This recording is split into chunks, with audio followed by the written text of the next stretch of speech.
Pues sí, se lo escucha. Profe, sí se lo escucha.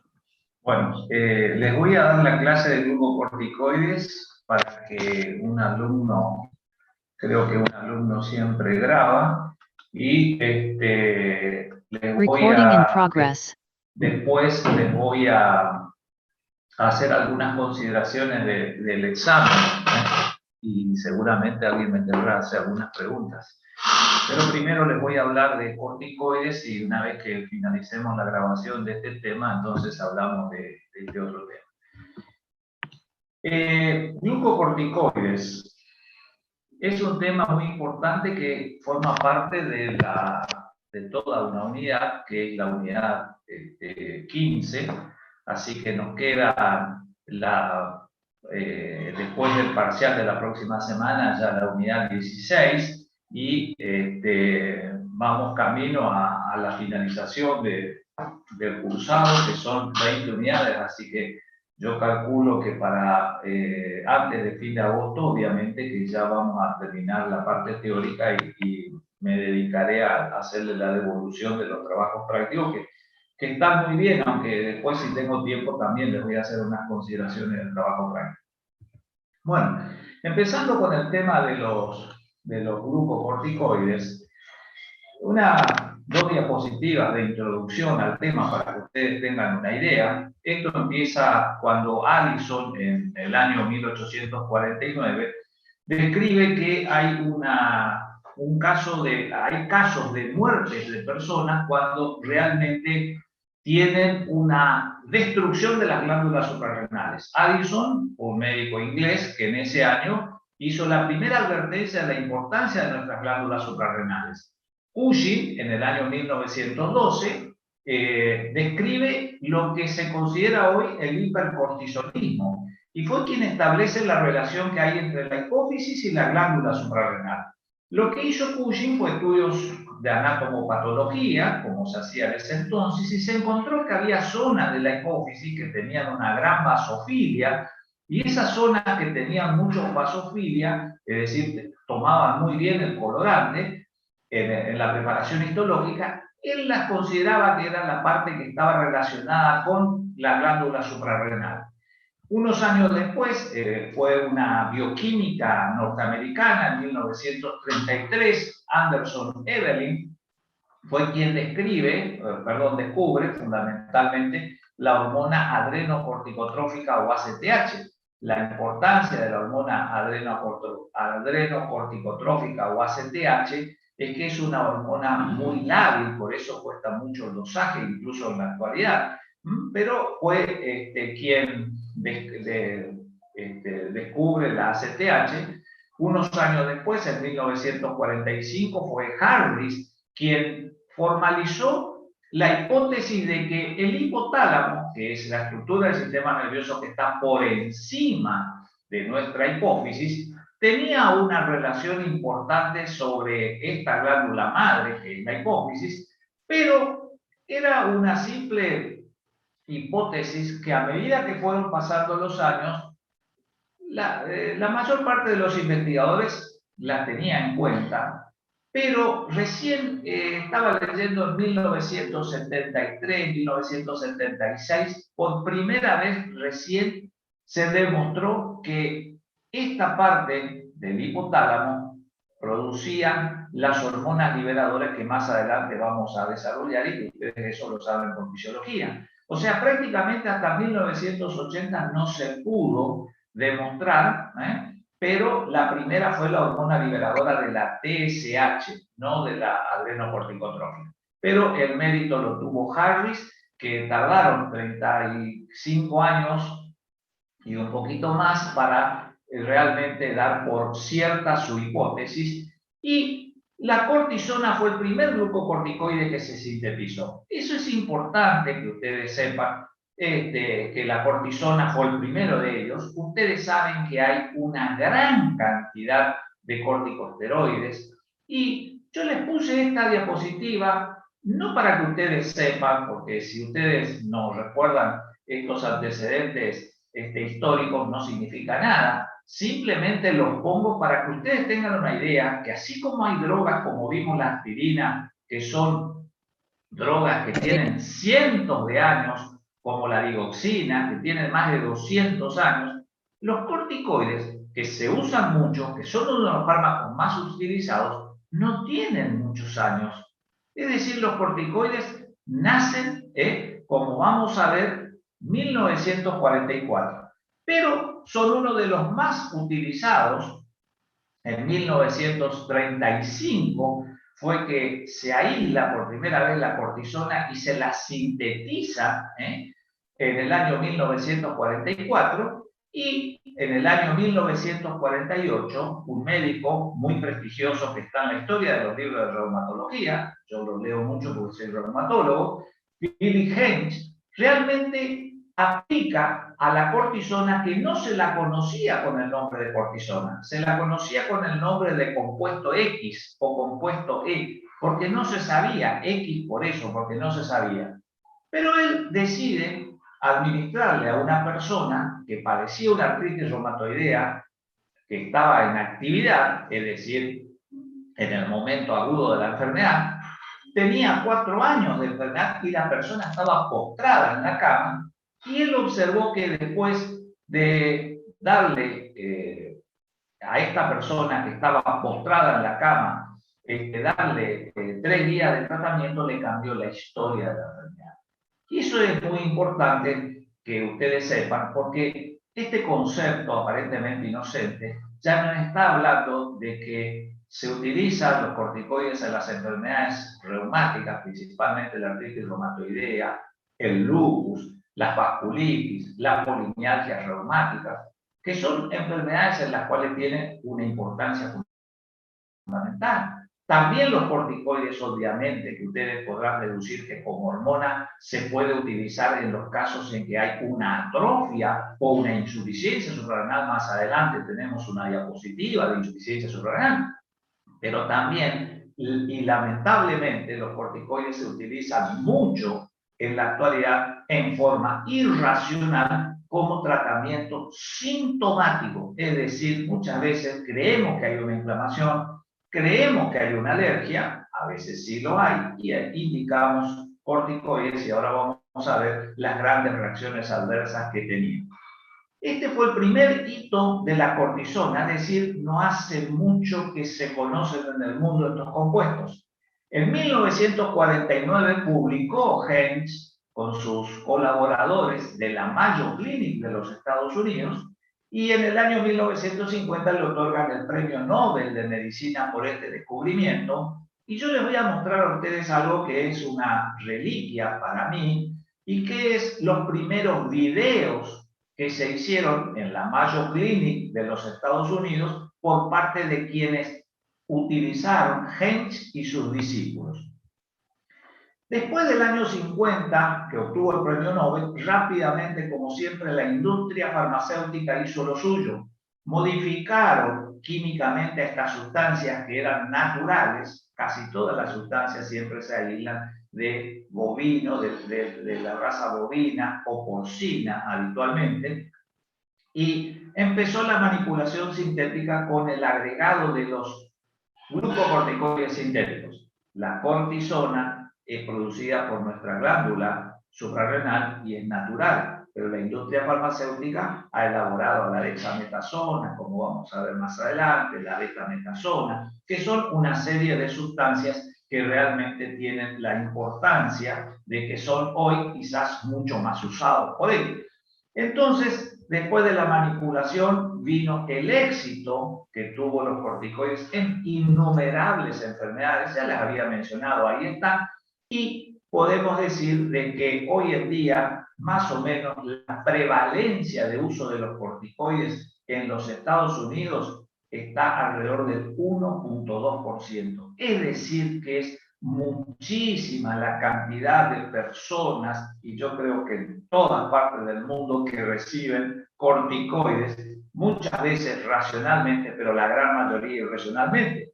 Siempre me gusta a mí decir que yo en mi práctica profesional en el hospital vengo precisamente a hacer consultorio en el hospital y ver que hay pacientes que toman una preparación comercial que se vende en el mercadito que tiene dexametasona de 1 miligramo.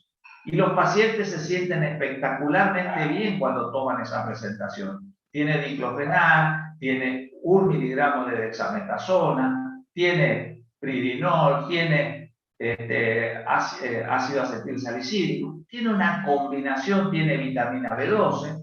Y bueno, al principio los pacientes responden inicialmente al tratamiento y yo les traigo a colación porque ahora cuando les muestro el video, que es un video corto de 6 segundos de duración, histórico, van a entender por qué muchas veces no hay que dar precisamente la dexametasona y por qué tenemos que ir a otra de las sustancias. Entonces, viendo esto, nosotros decimos, ¿de dónde nacen los corticoides? Ya que hablamos de la industria sintética. Y los corticoides nacen de una sustancia que es el colesterol.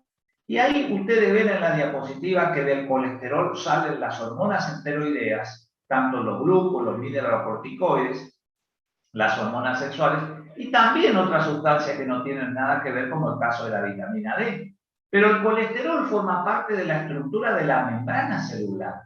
Y esto es importante porque muchas veces ustedes tendrán el concepto del colesterol como el que nos da el cardiólogo. Siempre cuando vamos al cardiólogo, su colesterol está alto y nos da medicación para bajar el colesterol. Es cierto, cuando el colesterol está en exceso produce daños, pero el colesterol es algo indispensable para la vida. Sin colesterol, la vida sería incompatible. Repito, sin el colesterol la vida sería incompatible. Por eso es que el colesterol tiene un determinado rango. Rango es una diferencia entre lo que se considera mínimo y lo que se considera máximo.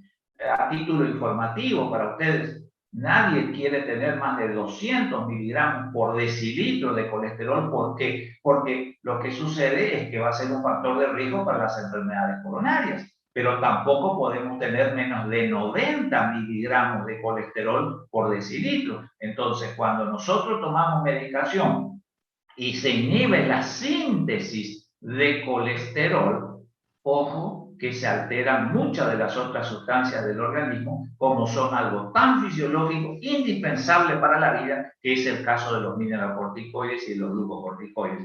Por eso es que les traje esta diapositiva para decirles, de esto se origina a partir de ¿qué? A partir del colesterol, y eso es muy importante que ustedes lo tengan en cuenta. O sea, el colesterol en exceso es dañino, pero también es imprescindible para la vida porque a partir del colesterol se forman todas estas sustancias.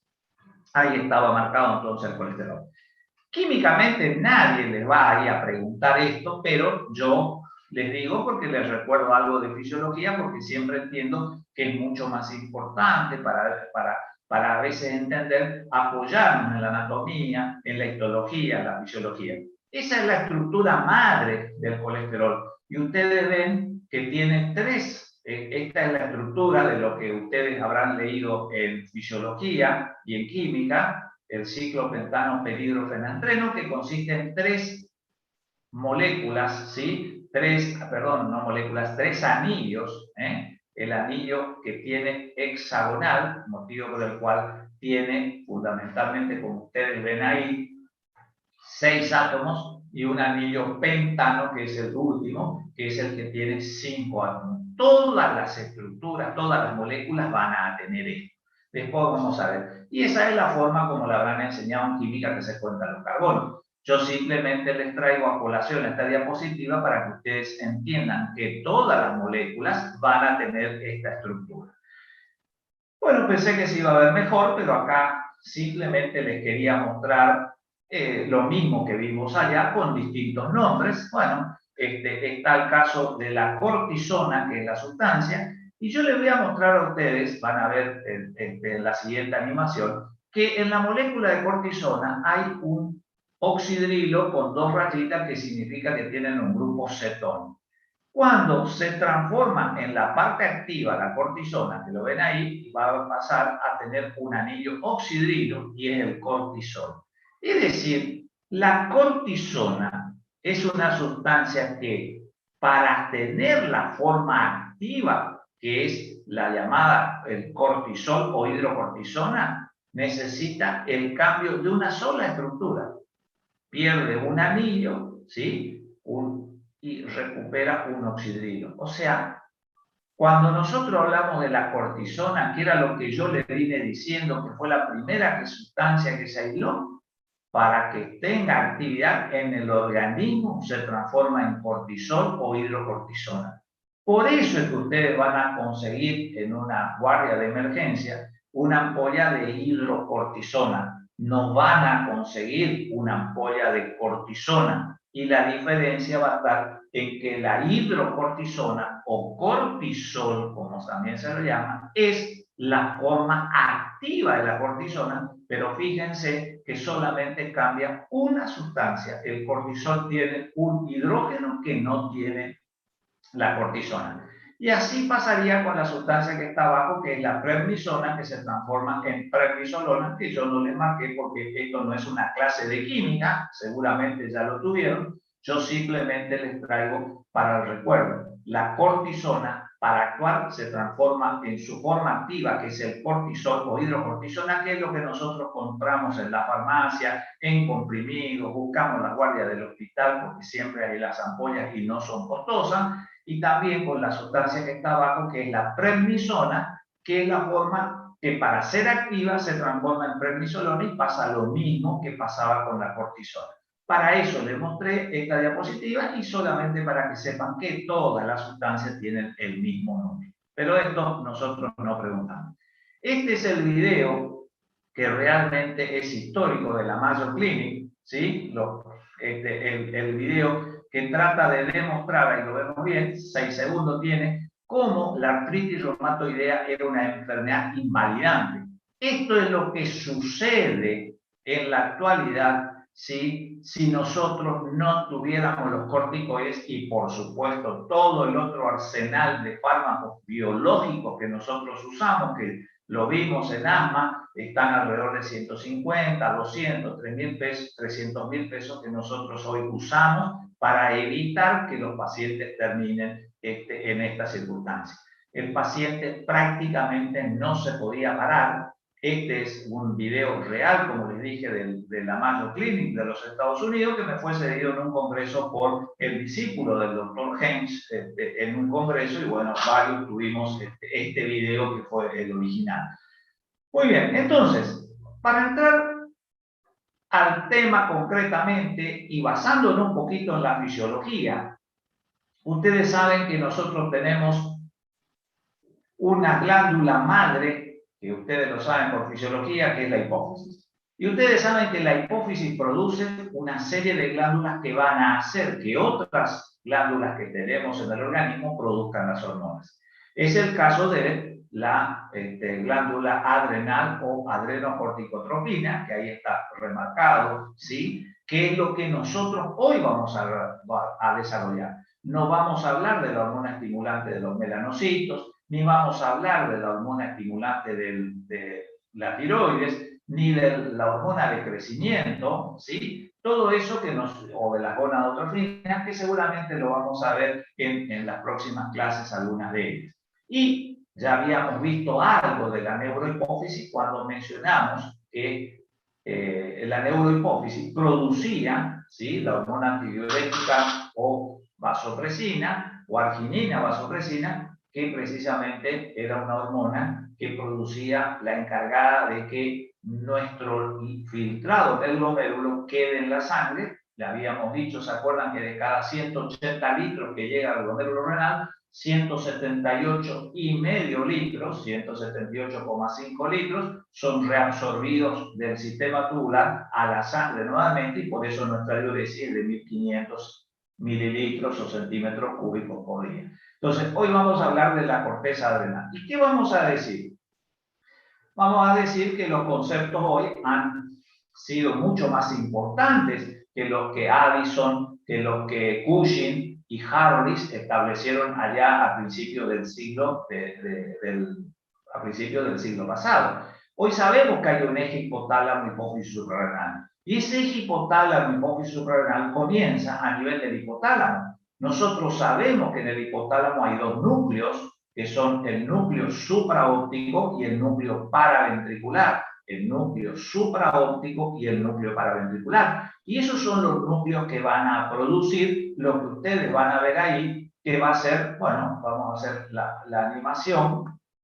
Ustedes van a ver ahí que fundamentalmente el hipotálamo, ¿sí?, va a tener esta sustancia que se llama CRH, que ya dijimos que está en inglés, que significa hormona, la H, release, que significa liberación, y corticotropina. Es la hormona liberadora de corticotropina. Y esa sustancia que se forma en el núcleo supraóptico y en el núcleo paraventricular del hipotálamo es la que va a llegar por esa serie de ramificaciones de esos vasos sinusoidales que hay entre el hipotálamo y la hipófisis. Van a llegar ¿a dónde? A la parte de la adenohipófisis, y en la adenohipófisis, que ustedes lo van a ver con amarillo, ¿sí?, la hipófisis va a producir ¿qué hormona? La ACTH. Está en rojo lo que produce el hipotálamo, porque está en rojo ahí el hipotálamo. Está en amarillo lo que produce fundamentalmente la hipófisis con la ACTH. Y la ACTH, ¿qué va a hacer? Lo que va a hacer es viajar por la sangre hasta las glándulas adrenales, y las glándulas adrenales son las que van a producir el cortisol. Repito, el cortisol es la forma activa. Cortisol o hidrocortisona es la forma activa de la cortisona. Este es el eje hipotálamo hipófisis suprarrenal, que tiene mucha importancia, que ya los habíamos adelantado cuando estudiamos los corticoides inhalatorios en el asma bronquial. Ya le habíamos adelantado algunas de estas cosas, y esta es la secuencia de estimulación, pero hay una serie de factores como el estrés que son los que van a producir esto. ¿Y por qué son importantes estos factores? Porque va a existir también una serie de otros factores que van a ser inhibidores, es decir, factores que van a suprimir a ese eje hipotálamo hipófisis suprarrenal. Entonces, si bien esto todos ustedes lo saben por fisiología, a mí me gusta siempre recordarles, porque va a permitir entender por qué cuando nosotros tenemos cortisol en la sangre es importante saber de que en un determinado nivel, cuando se eleva, va a inhibir, es decir, va a hacer de que llegue la orden al hipotálamo o a la adenohipófisis y se dejen de producir esos factores que hacían que se produzca el cortisol. Y acá veíamos algo que ya creo que le había mostrado en esa clase de asma, en la diapositiva, donde de una manera mucho más simple que el esquema de la diapositiva anterior, vemos que el hipotálamo produce la hormona corticotropina, o liberadora de corticotropina, a la adenohipófisis, que a través de sus células corticotropas producen la ACTH, que es la que a nivel de, ahí dice la célula fascicular, produce el cortisol. Y ahí vemos las dos ramas del cortisol. El cortisol, cuando empieza a elevarse en la sangre, va a la adenohipófisis y ordena el bloqueo de la síntesis, porque si no entraríamos en un hipercortisolismo. Lo mismo envía la señal al hipotálamo para que el núcleo supraóptico y el paraventricular del hipotálamo dejen de producir la hormona liberadora de corticotropina. Y a su vez también el cortisol va a actuar, que es importante, regulando nuestro sistema inmunitario sobre qué células, linfocitos, macrófagos y neutrófilos, y para que ellos no produzcan las citoquinas, que son las sustancias que se van a producir a partir de determinadas células. Son los macrófagos, las células endoteliales, Hay varias células del organismo que producen esas citoquinas, que son las que favorecen que haya fundamentalmente la inflamación. Las citoquinas o interleuquinas, como también se lo llama, es lo que ustedes le dan en textos viejos, como el factor de migración de los neutrófilos, el factor que inhibe la adhesividad de las células entre ellas, el factor de permeabilidad vascular. Bueno, eso hoy en día, en una nomenclatura más moderna, tiene el nombre de interleuquinas. Y esas interleuquinas, a los fines de investigación, no en nuestros laboratorios, se dosan. Y a veces sabemos que en determinadas enfermedades están más altos esos valores. Por eso es que la industria farmacéutica ha hecho los anticuerpos monoclonales que actúan bloqueando esas interleuquinas. Por supuesto que, como vimos, el costo es sumamente alto. Entonces, conclusión de la diapositiva, ese eje hipotálamo, hipófisis suprarrenal, que lo habíamos visto en un dibujo en la diapositiva anterior, tiene un feedback, una retroalimentación negativa cuando los valores de cortisol están altos, que hace de que realmente no se produzca el cortisol. Y finalmente, como ustedes ven, de las interleuquinas, hay flechas que tienen el signo más. Esto significa que cuando nosotros tenemos una enfermedad inflamatoria como la artritis reumatoidea de por sí genera estrés y entonces hace que el hipotálamo y la adenohipófisis ordenen la síntesis de cortisol. Y ahí yo me detengo antes de pasar a la próxima y les digo a título informativo para que ustedes sepan. Nosotros los reumatólogos hoy en día tratamos a la artritis reumatoidea con una droga bloqueante de la interleuquina 6.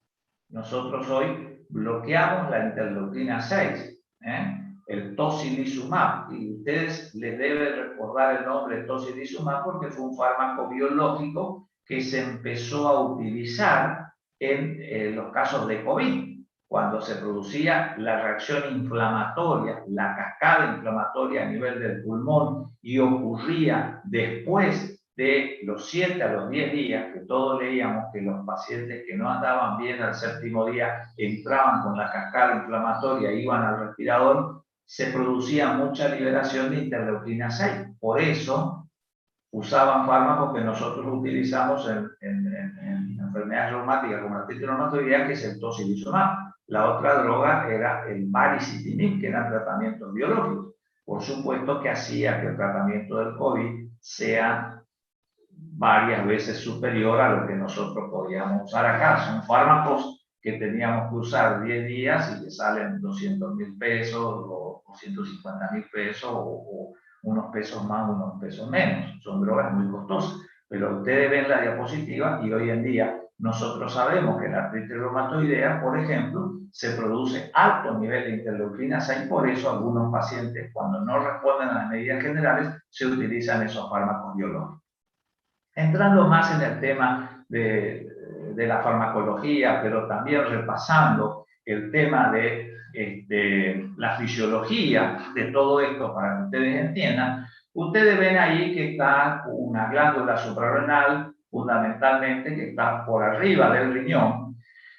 Y nosotros sabemos que hay un dibujo de una corteza y de una médula suprarrenal. Y bueno, repasando un poco lo que habíamos visto en la diapositiva anterior, la CTH fundamentalmente va a ir sobre la corteza adrenal. Recuerden que sobre la médula adrenal, ¿qué había? Había adrenalina, noradrenalina, ¿sí? Eso es lo que había, o sea, norepinefrina o epinefrina, que es la otra forma de llamar. En la corteza hay hormonas, en la médula están las sustancias simpático-miméticas. Entonces, en las situaciones de estrés que uno vive, ¿qué se estimula? Tanto la corteza como la médula. Ya vimos la estimulación de la médula cuando vimos las drogas simpático-miméticas. Nosotros decíamos que teníamos dopamina, que teníamos noradrenalina que se producía en nuestra médula suprarrenal. Y también tenemos adrenalina que la industria farmacéutica nos sintetiza y la tenemos en ampolla. Eso lo estudiamos allá al principio del año y ahora vamos a ver que en las situaciones de estrés también hay una hormona que es la CTH que va a la corteza adrenal y que va a producir en la corteza adrenal que ustedes ven ahí. Va a hacer de que realmente se sinteticen los corticosteroides. Y ahora, ya químicamente, podemos decir que hay dos grandes grupos de corticosteroides. Los que tienen 21 átomos de carbono, que son los propiamente dichos, y los andrógenos que tienen 19 átomos de carbono. Los andrógenos lo vamos a ver cuando demos hormonas sexuales. Hoy entramos exclusivamente al tema de los corticosteroides. Entonces, a la derecha, ustedes ven el corte histológico de lo que sería la médula y la corteza suprarrenal, y entonces nosotros vamos a ver que dentro de los corticosteroides, que son los glucocorticoides realmente que vamos a ver, hay dos muy importantes, que van a ser los glucocorticoides y los mineralocorticoides. Los glucocorticoides son el cortisol, que es la forma activa de la hidrocortisona, y dentro de los mineralocorticoides, que son cuya droga prototipo es la aldosterona. La aldosterona, ustedes saben, porque habíamos visto algo ya de la aldosterona cuando estudiamos las drogas antihipertensivas. Entonces, la aldosterona tiene como función la regulación del metabolismo hídrico. Aldosterona regula el metabolismo hídrico. Glucocorticoides, como el cortisol o la hidrocortisona, regula mucho el metabolismo de los carbohidratos y de los lípidos. Diferencia fundamental.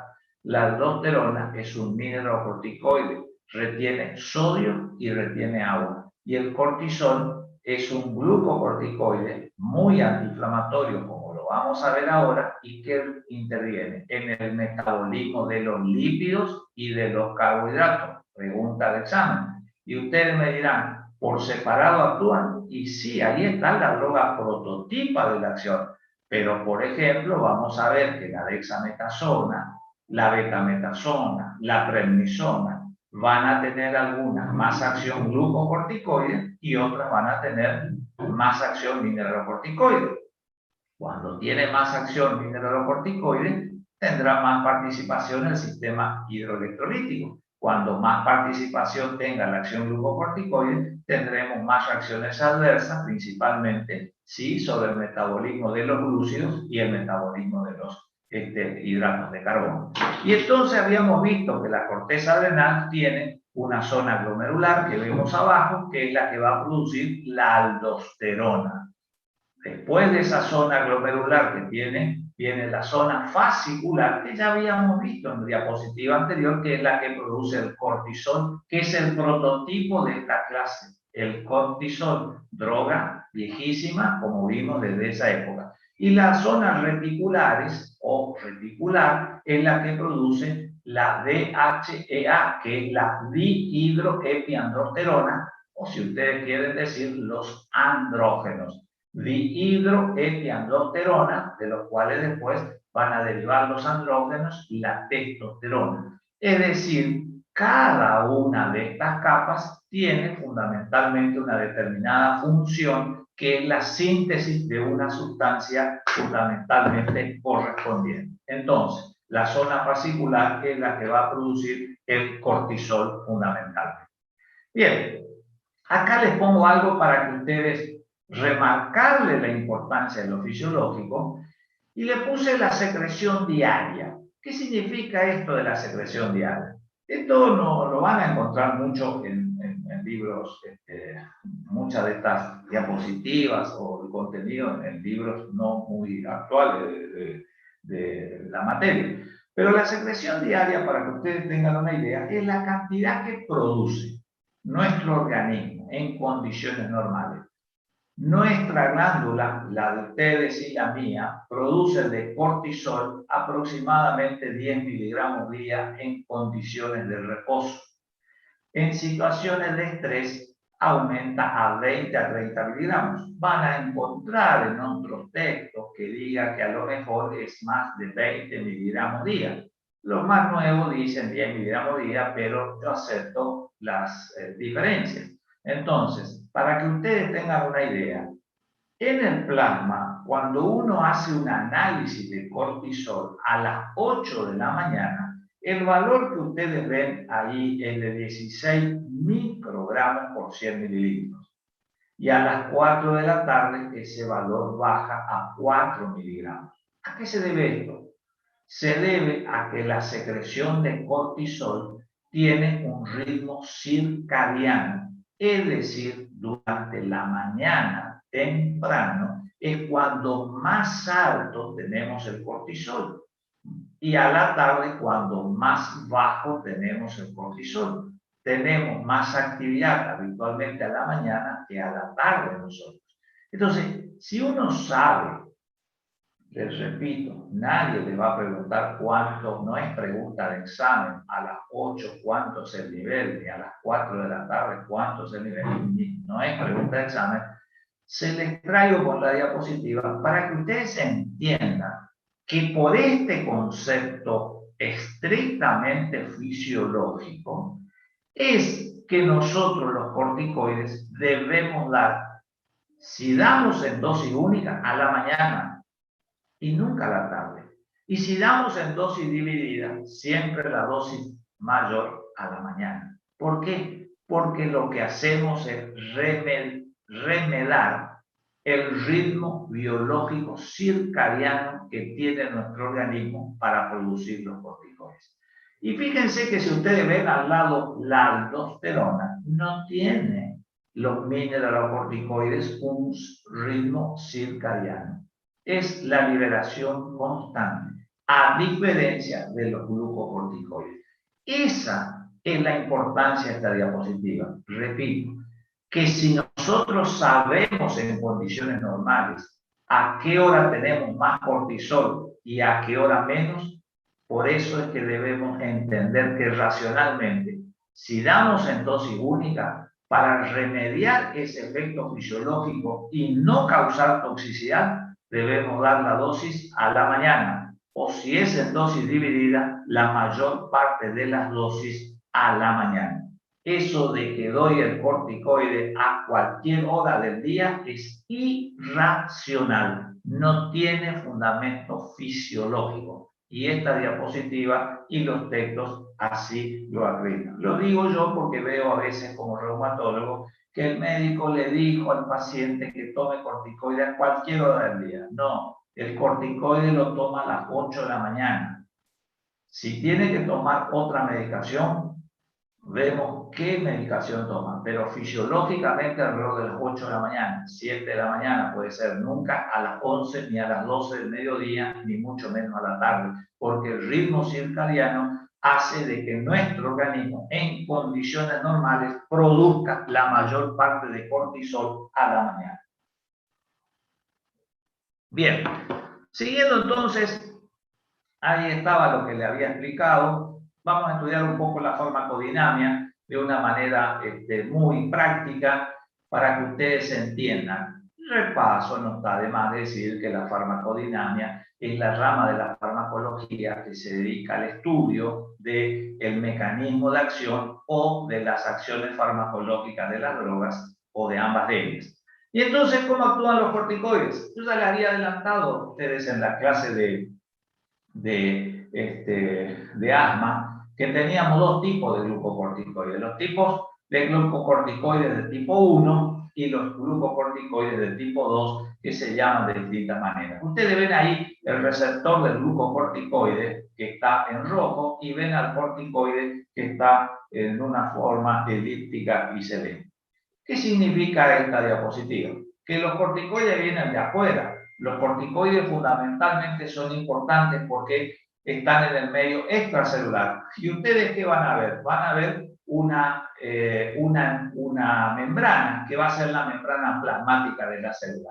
Y el corticoide, como es una sustancia muy lipofílica, quiere decir que se disuelve en el medio graso y nosotros tenemos en la membrana plasmática o membrana celular mucho colesterol y muchos lípidos, va a pasar. Ustedes recuerdan que la mayor parte pasa por difusión pasiva y se va a unir al receptor de glucocorticoides que está en rojo y al receptor de mineralocorticoides que está en verde, en celeste.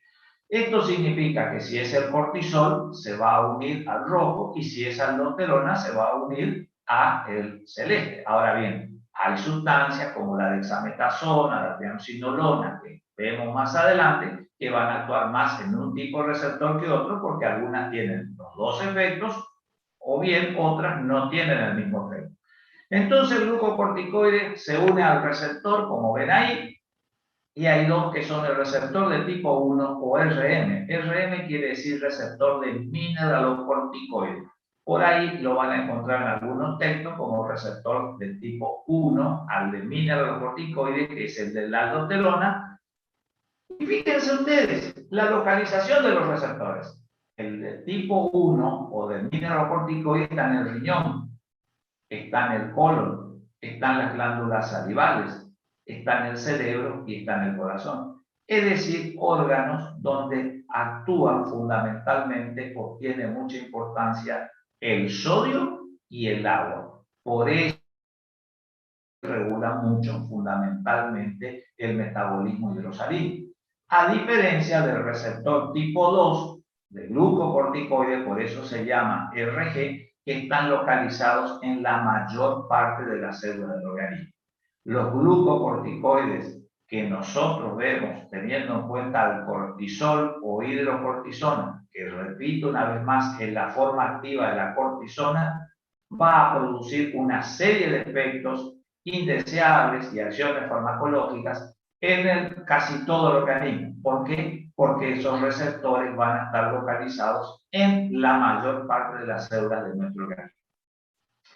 Bueno, esto es un poquito, creo que hay otra que es más simple de explicarle, pero empezamos con esta que es un poquito más complicada y de regalo viene la siguiente que es mucho más fácil.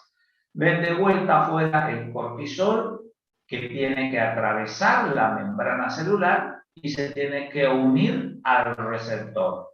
Y una vez que se unen al receptor, la importancia que tiene la unión del corticoide con el receptor es que atraviesa la membrana nuclear y va al DNA, a la cromatina donde tenemos los genes. Y allí va a ordenar o impedir que se produzcan determinadas proteínas. Por ejemplo, cuando nosotros vamos a tener una acción antiinflamatoria, lo que va a hacer nuestra molécula de cortisol es unirse al receptor de glucocorticoide. Ese cortisol unido al receptor de glucocorticoide va a ir atravesando la membrana nuclear al núcleo, al DNA, y en el DNA va a buscar la cromatina y va a hacer ordenar que los genes que producen las proteínas inflamatorias no produzcan. Por eso no va a haber proteínas que favorecen la inflamación y por eso es que nosotros decimos que tiene una acción antiinflamatoria. Es decir, lo que ustedes tienen que saber es de que el corticoide se une a un receptor que es intracelular y cuando se une a ese receptor intracelular se va al núcleo, busca el DNA en el núcleo, que todos tenemos, el ácido desoxirribonucleico, y en los genes que hacen que se produzcan determinadas proteínas que son las que actúan en la inflamación, dejen de producirse e inhiben la síntesis. Y también va a favorecer que se produzcan otras proteínas, ¿sí? Que muchas veces van a ser las responsables de los efectos biológicos. Bueno, acá está de una manera mucho más simple, que es la que les terminé de decir, para que ustedes sepan, el esteroide está con la letra A, ¿sí? Entra a la célula y se une al receptor, y una vez que se unió, ¿sí? Ahí ven en amarillo y en marrón, se une y se va al núcleo, y en el núcleo, ¿qué va a hacer? Ahí dice, activa la transcripción del RNA. ¿Qué es eso? Si ustedes quieren saber, para profundizar un poquito más, siempre que vaya una información al núcleo, del núcleo va a venir para que se forme una proteína la orden al ribosoma. Y eso es lo que ustedes saben por histología, que la orden del núcleo al ribosoma sale por el ARN mensajero. Y es en el ribosoma, que es una estructura que está en el citoplasma de la célula, donde se forman las proteínas. Motivo por el cual eso es lo que significa. Yo me conformo con que ustedes sepan que el cortisol se une al receptor y una vez que se unió va al núcleo de la célula y en el núcleo de la célula se une a los genes y va a decir que se sintetice o no se sinteticen determinadas proteínas. Esa orden es la que va a salir al ribosoma para que se cumpla la acción con la síntesis respectiva de proteínas. ¿Qué va a hacer? Como es un antiinflamatorio, va a impedir que se formen determinadas sustancias que son las que favorecen, proteínas que favorecen la acción inflamatoria. Esto es proteína proinflamatoria. Conclusión, los esteroides inhiben la síntesis de proteínas proinflamatorias. Ya vimos muchas de las interleuquinas que producen. Ahora vamos a estudiar las acciones farmacológicas y acá vamos a ver más adelante, no en la primera, vamos a ver un video que era también de la Mayo Clinic, que ustedes van a ver la respuesta que tuvo en los corticoides cuando se usó a pacientes como el que vieron en el primer video. Y vamos a ver que tiene varias acciones que son las metabólicas, las hidroelectrolíticas, las osteomusculares, las acciones sobre el sistema nervioso central, las antiinflamatorias o inmunosupresoras y las acciones cardiovasculares. Vamos a empezar por las acciones metabólicas. Ahí ustedes ven un dibujo que significa que está marcado y que dice hiperglucemia. ¿Por qué se produce la hiperglucemia como una acción metabólica? Porque hace que los corticoides, el cortisol, hace que nuestro hígado aumente la gluconeogénesis. Gluconeogénesis quiere decir que aumenta la cantidad de glucógeno, que es la forma de almacenamiento de la glucosa. Por lo tanto, favorece la salida de glucosa. Y también hace de que haya una cierta resistencia a la insulina. Esto significa de que en los tejidos periféricos, como el músculo, haya un menor consumo de glucosa. Esto significa ¿qué cosa en conclusión? Cuando nosotros le damos cortisol o glucocorticoides a una persona, tiene hiperglucemia. ¿Por qué? Porque hace que nuestro hígado produzca más azúcar para que salga ese azúcar a la sangre y para que ese exceso de azúcar en la sangre no entre fundamentalmente como tiene que entrar al músculo para nosotros nivelar el nivel de glucemia. Esto es lo que explica por qué la hiperglucemia es una reacción adversa. Esto es una acción metabólica, pero una reacción adversa. A ver, para que ustedes entiendan la diferencia entre una acción metabólica y una reacción adversa, la pregunta sería, o la respuesta sería muy simple. Yo voy a dar glucocorticoides no para hacer subir el azúcar de una persona, porque para hacer subir el azúcar de una persona le doy simplemente azúcar. No le voy a producir tanto daño como dándole un corticoide. Entonces, la acción metabólica, en este caso, es una acción que ocurre, pero pasa a ser una acción indeseable. A una persona, repito, que le baje el azúcar, que tenga hipoglucemia, no le damos corticoide, le damos directamente el azúcar. ¿Está claro? Entonces, para que ustedes vean ahí, produce glucosuria, produce hiperglucemia y por sí también es importante que sepan es que produce una redistribución de la grasa corporal porque modifica el metabolismo de los lípidos. En conclusión, este dibujo lo que te demuestra, esta diapositiva, y quisiera que lo anoten bien, es que la acción metabólica de los glucocorticoides significa alteración en el metabolismo de los carbohidratos o glúcidos o azúcares y alteración del metabolismo de los lípidos, como es lo que ustedes les voy a explicar momentáneamente. En ese dibujo ustedes ven lo que significa la redistribución de la grasa corporal. ¿Y qué importancia tienen los glucocorticoides? Seguramente ustedes conocerán o habrán visto a veces algún familiar, un amigo, un conocido que tenga determinadas características. Tiene una cara aumentada de tamaño que se llama cara de luna llena. Es una cara redondeada. Tiene las mejillas prominentes. Habitualmente las mejillas tienen un color más rojizo, por eso se habla de una rubia de los corticoides. Producen hirsutismo, que es el crecimiento del vello, algo que molesta mucho a la mujer por una cuestión obviamente estética, principalmente cuando es en la cara, pero también es en las extremidades y a nivel de los miembros inferiores. Produce un abombamiento de la grasa corporal sobre la región supraclavicular, que esto es importante, la reacción supraclavicular, que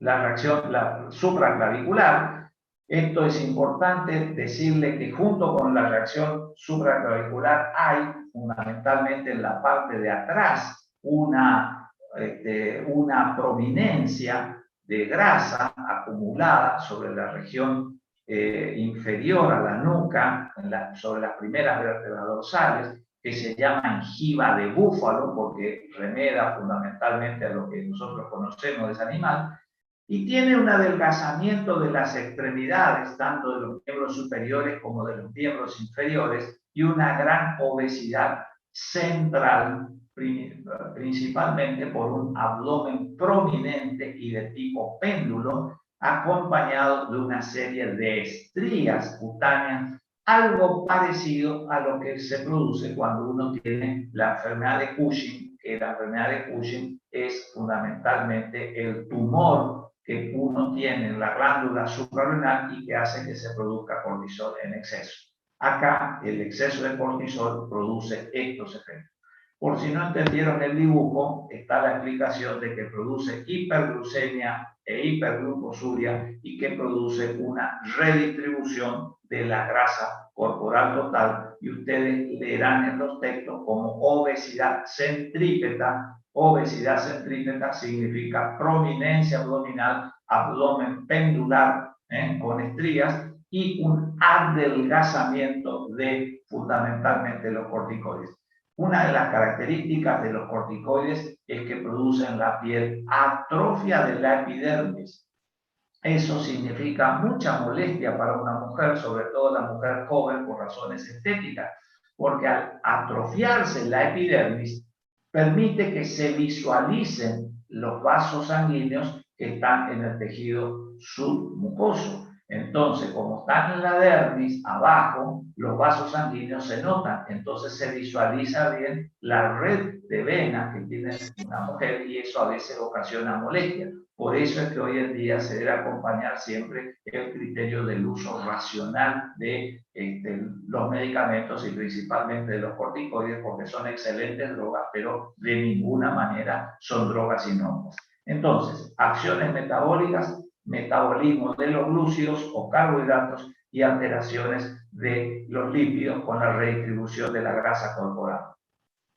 Dentro de las acciones hidroelectrolíticas es principalmente por la acción mineralocorticoide. Retienen sodio, retienen agua. Si retiene sodio y retiene agua, ¿qué va a producir? Edema de miembros inferiores e hipertensión arterial. Ahí ustedes ven la diapositiva con un valor alto en el tensiómetro. ¿Y a qué lleva el edema y la hipertensión arterial? Lleva a un agrandamiento del corazón, como ustedes ven ahí, una cardiomegalia que representa la insuficiencia cardíaca. Entonces, los corticoides hoy en día ya no producen como producían allá por la década del 40 del siglo pasado, donde realmente producían insuficiencia cardíaca. Hoy, como se sabe ese concepto, se usa dosis menores. Pero ojo cuando usan en un paciente que tiene insuficiencia cardíaca, porque puede significar el agravamiento de los síntomas y el agravamiento de la hipertensión arterial. Entonces, ¿qué acción hidroelectrolítica tiene? Hipertensión arterial y lo que les terminé de mencionar. Pero esto son más reacciones adversas, porque les vuelvo a decir, cuando un paciente tiene hipotensión arterial, para que le suban, ¿le van a dar cortisol? No, no le vamos a dar cortisol, le vamos a dar otras drogas, o le vamos a dar sal, o le vamos a dar líquido, dependiendo de cuál sea la causa y cómo esté. No le vamos a dar una ampolla de cortisol ni un comprimido de cortisol. Entonces es más una reacción adversa, pero quiero que quede claro que es la acción que tiene. Y también, dentro de las acciones, actúan sobre la absorción del calcio fundamentalmente. Entonces, ¿qué va a hacer los corticoides? Actúan produciendo un balance nitrogenado negativo, tanto de calcio, porque disminuye la absorción del calcio. Por eso ven la flecha para abajo y a su vez favorece la eliminación de calcio por la orina. Motivo por el cual, como producen la consecuencia final de una disminución de la entrada y una facilitación de la eliminación, la consecuencia es una hipocalcemia, motivo por el cual es importante. Por si no entienden, le escribí: retiene sodio y agua, aumenta el retorno venoso y el gasto cardíaco que lleva a la hipertensión arterial y produce fundamentalmente los edemas. Y otra cosa que es importante es que así como retiene sodio, elimina potasio. Entonces puede producir una alcalosis hipopotasémica. ¿Qué significa esto? Que nuestro pH del organismo, en vez de estar en 740, empieza a elevarse. ¿Por qué? Porque está reteniendo, ¿sí? Aumentando la cantidad de líquido y disminuyendo la cantidad de potasio. Y por último, como les dije, el balance negativo del calcio. Dentro de las acciones osteomusculares son muy importantes y verán que son acciones, como les dije, pero que hoy vamos a verlas, pero que en realidad también es una reacción adversa al medicamento. Ustedes ven en esa diapositiva remarcado en rojo el músculo deltoides y ven en la otra que están los músculos de los miembros inferiores. Bueno, ¿qué producen los corticoides? Producen miopatía, significa que producen el adelgazamiento, la disminución de la fuerza, debilidad muscular de los músculos proximales. Entonces el paciente no puede elevar las manos hacia arriba porque produce fundamentalmente, no tiene la acción del músculo deltoides. Entonces tampoco se puede parar. Si uno le dice al paciente que se ponga en cuclilla, no se va a poder levantar solo sin ayuda. ¿Por qué? Porque le falta cuádriceps, porque le falta vasto externo, etc. Siempre la porción proximal. Esa es una característica de los corticoides y es tan importante que cuando aparece hay que reducir la dosis y cambiar a otra medicación. Entonces, afecta la región proximal y por último ustedes ven el hueso, un hueso delgado, adelgazado y otro hueso normal, es decir, produce una osteoporosis que lleva fundamentalmente a qué cosa, a que las vértebras que están fundamentalmente, las vértebras, tanto las vértebras de la región lumbar y dorsal principalmente, también las costillas, la cadera, la región coxofemoral, puedan sufrir fracturas. Entonces, conclusiones: reducción de la masa muscular por debilidad y fatiga, osteoporosis. A nivel del sistema nervioso central, también van a ser las acciones metabólicas más bien reacciones adversas, porque vamos a ver que puede producir una sensación de ansiedad, de euforia, puede producir insomnio, los corticoides, puede producir ansiedad, los corticoides, puede producir muchas veces reacciones de depresión, los corticoides, y la más temible de ellas es la producida, la psicosis corticoides. Entonces, sensación de bienestar, de euforia, de insomnio, ansiedad, depresión o psicosis son alteraciones que ocurren a nivel del sistema nervioso central. Vamos a dar corticoides si tenemos una depresión o si tenemos una psicosis. No, esto, como les dije, son acciones metabólicas que no son indicaciones terapéuticas, sino todo lo contrario, son reacciones más adversas que tienen. Ahora sí, vamos a ver las acciones antiinflamatorias e inmunosupresoras y vamos a ver cómo se supo que los corticoides tenían una acción antiinflamatoria e inmunosupresora. Y ahí vemos un video de un paciente con artritis reumatoidea que apenas puede subir una escalera. Después de 2 días y medio de tratamiento con el compuesto X, el paciente mejora. Después de 8 días de tratamiento, el paciente anda espectacularmente y después de una semana, el paciente puede incluso trotar. Esto que se descubrió en 1948, ¿sí? Para que ustedes sepan, es lo que usamos nosotros los reumatólogos en este momento. Lo vemos de vuelta, es lo que hace que nosotros hoy, cuando un paciente está dolorido, cuando un paciente tiene una inflamación de una articulación, ¿qué hacemos los reumatólogos? Le damos dosis hoy día baja, racionales de corticoides. Antes se le daba dosis muy altas que producían mucha toxicidad, como vamos a ver que no son inocuas, pero esto es lo que hizo de que el paciente permita, esta era una mujer con artritis reumatoidea de la Mayo Clinic, el Heinz, creo, el que hizo el descubrimiento, que demostró que de un caso de extrema invalidez, el mismo paciente después de una semana tenga esa actividad. Y eso ha hecho prácticamente una revolución en el mundo de la medicina. Entonces, en los Estados Unidos, la Mayo Clinic de 1949, cuando se publicó esto, se sabe que los corticoides son antiinflamatorios y lo ven en rojo y grande, porque esa es la acción farmacológica más importante que nosotros vamos a utilizarla irracionalmente. Por eso es que ustedes, y vuelvo a lo mismo que les decía al principio una vez más, ven que a veces hay una preparación, no viene al caso decir el nombre comercial, en el mercadito que se consigue mucho, que como tiene un miligramo de dexametasona y tiene diclofenac, vitamina B, piroxicam y dexametasona, los pacientes mejoran espectacularmente. Pero después de los años vienen a vernos con las complicaciones y si la enfermedad progresó, obviamente con la secuela de la enfermedad. Importante decir que son antiinflamatorios, no curan la enfermedad. Repito, son antiinflamatorios, disminuyen la inflamación, pero no actúan sobre la causa de la inflamación. Y hoy se avanzó mucho en el conocimiento de distintas causas de inflamación, como las enfermedades reumáticas, y nosotros actuamos con los biológicos muchas veces, o con otras drogas, como el metotrexato, como la sulfasalamida, la leflunomida, actuamos produciendo una disminución de la evolución de la enfermedad, porque son drogas que hoy ayudan a enlentecer estas enfermedades, no se curan, son progresivas, son evolutivas, pero el componente inflamatorio era importante. Y esa inflamación persistente es lo que llevaba a que el paciente tenga deformidad en las manos y quede a veces para siempre inválido sentado en una silla de ruedas. Entonces, desde 1950 se sabe que son antiinflamatorios y nosotros los vemos como antiinflamatorios.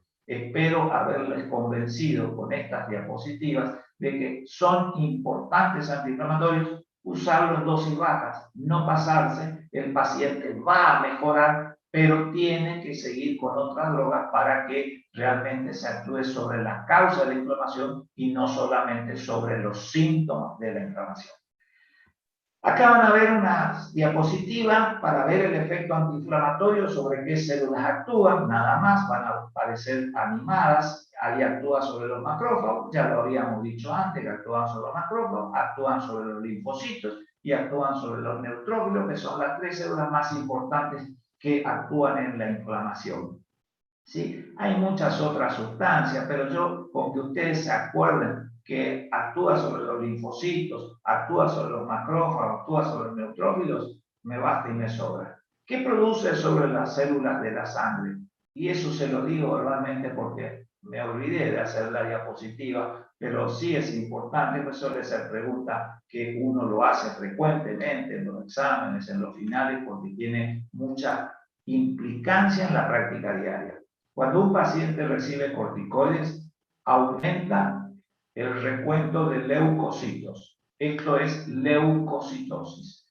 Los leucocitos o células sanguíneas blancas tienen un valor normal entre 6.000 y 9.000. Cuando uno da leucocitos, cuando da, da corticoides, cortisol, el ejemplo de nuestra clase, los glóbulos blancos aumentan. Eso se llama leucocitosis. Tiene más de 10.000, tiene 12.000.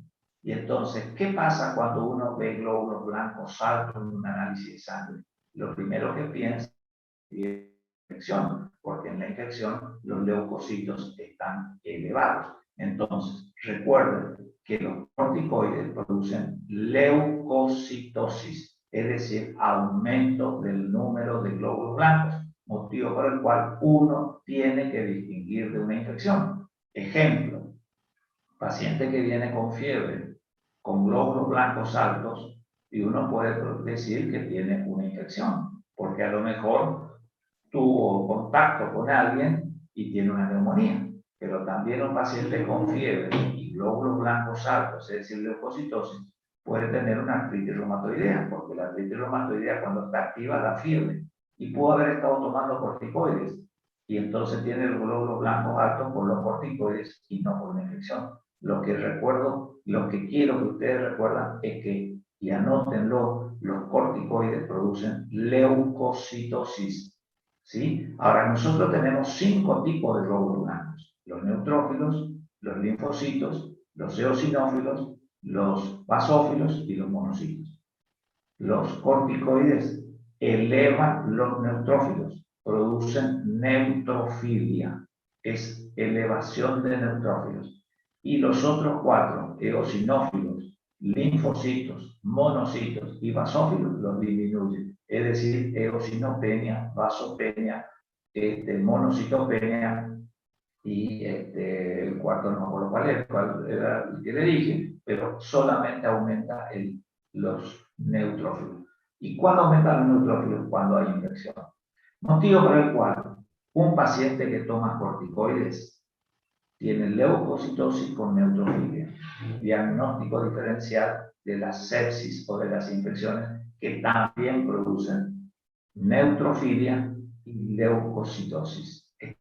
Entonces, ¿qué producen los corticoides? Que suele ser pregunta habitual, y esto tiene importancia porque ustedes van a muchas veces encontrarse con un paciente que tiene glóbulos blancos altos por los corticoides, neutrófilos elevados por los corticoides y todos los otros glóbulos blancos están disminuidos: eosinófilos, basófilos, linfocitos y monocitos. ¿Están? Eso no le puse, me olvidé, pero es importante que ustedes lo sepan. Dentro de las acciones cardiovasculares, que es la última de las acciones que estudiamos, vemos importante: el tensiómetro con un valor de más de 180 produce hipertensión arterial, reacción adversa muy frecuente. Bien, vamos a la farmacocinética, rapidito, 4 o 5 diapositivas de farmacocinéticas. Nosotros hablamos de que eran hormonas, ¿sí? Hay algunas que son consideradas prohormonas. ¿Cuáles son? Ya las vimos: la cortisona y la prednisona. ¿Por qué la consideramos una prohormona? Porque la cortisona necesita, al igual que la prednisona, del hígado. Y la cortisona y la prednisona en el hígado se va a transformar en ¿qué? En el cortisol, y la prednisona se va a transformar en la prednisolona. Es importante que ustedes sepan esta diferencia, muy importante. ¿Por qué? Porque el cortisol y la prednisolona son las formas activas, biológicamente activas. Entonces, si un paciente tiene una cirrosis hepática, si un paciente tiene una insuficiencia hepática, si un paciente tiene una hepatitis y tiene otra enfermedad inflamatoria o parte de los síntomas por la misma enfermedad, ¿qué se le va a poner? ¿Cortisona, prednisona? No, porque su hígado no va a poder formar las sustancias activas que son el cortisol y la prednisona. Por eso se da cortisol o hidrocortisona, que es lo mismo, sinónimo de cortisol, y la prednisolona. Si el hígado funciona bien, yo puedo dar prednisona. Nosotros damos, los reumatólogos, prednisona, porque si no tiene enfermo el hígado, la prednisona se va a transformar en prednisolona con un hígado sano. Pero si hay un hígado enfermo, está contraindicado porque no se va a poder sintetizar la sustancia que activa en forma común. Recuerden eso: cortisol y prednisolona son las biológicamente activas. Motivo por el cual la cortisona, como dije, y la prednisona van a estar contraindicadas en las hepatopatías.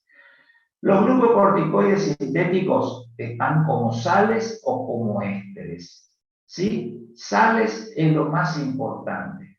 Tanto ésteres ya no tienen mucha importancia hoy en día, pero como sales sí. Y vamos a ver que es importante que ustedes sepan esa diferencia, porque las sales fosfato sódico o succinato sódico son hidrosolubles y se dan por vía intravenosa.